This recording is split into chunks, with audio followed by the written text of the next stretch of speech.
আসসালামু আলাইকুম প্রিয় শিক্ষার্থী বন্ধুরা, তোমাদের পরীক্ষার অ্যাডমিট কার্ড নিয়ে আজকে খুবই গুরুত্বপূর্ণ কিছু আপডেট জানাতে যাচ্ছি, তাই ভিডিওটি মনোযোগ দিয়ে শোনো। প্রথমেই বলি, অ্যাডমিট কার্ড হাতে পেয়েই দায়িত্ব শেষ না। তোমাদের অ্যাডমিট কার্ডে যে নির্দেশনাগুলো লেখা থাকবে সেগুলো ভালো করে পড়বে। কোনো ধরনের কলমের দাগ, কাটাকাটি বা অপ্রয়োজনীয় লেখা অ্যাডমিট কার্ডে করা যাবে না। মনে রাখবে, এই অ্যাডমিট কার্ড শুধু তোমার পরীক্ষার জন্য না, পরবর্তী কলেজ ভর্তি, বিশ্ববিদ্যালয় ভর্তি এবং বিভিন্ন গুরুত্বপূর্ণ কাজে লাগতে পারে। তাই এটি খুব যত্ন সহকারে সংরক্ষণ করবে। এখন কথা হচ্ছে, অ্যাডমিট কার্ড কবে দেওয়া শুরু হবে? বর্তমান আপডেট অনুযায়ী ঈদের পর অ্যাডমিট কার্ড বিতরণ শুরু হতে পারে। ফর্ম ফিল আপের কাজ শেষ হয়েছে, প্রশ্নপত্রের কাজ সম্পন্ন। এখন অ্যাডমিট কার্ড প্রস্তুতের কাজ চলছে।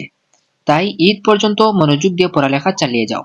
সবচেয়ে গুরুত্বপূর্ণ বিষয়, অ্যাডমিট কার্ড হাতে পেয়েই সাথে সাথে মিলিয়ে দেখবে তোমার নামের বানান ঠিক আছে কিনা, রুল ও রেজিস্ট্রেশন নাম্বার ঠিক আছে কিনা, এবং বিশেষ করে বিষয় কোড ঠিক আছে কিনা। অনেক সময় ভুল বিষয় চলে আসে, যেমন হিন্দু ধর্মের জায়গায় ইসলাম ধর্ম শিক্ষা, অথবা ইসলাম ধর্মের জায়গায় হিন্দু ধর্ম। যদি এমন ভুল পাও, তাহলে সঙ্গে সঙ্গে স্কুলে যোগাযোগ করবে। স্কুল কর্তৃপক্ষ বোর্ডকে জানিয়ে সংশোধন করবে। ভুল না ঠিক করলে কিন্তু সেই ভুল বিষয়ে তোমাদের পরীক্ষা দিতে হবে, যা তোমাদের জন্য বড় সমস্যার কারণ হতে পারে।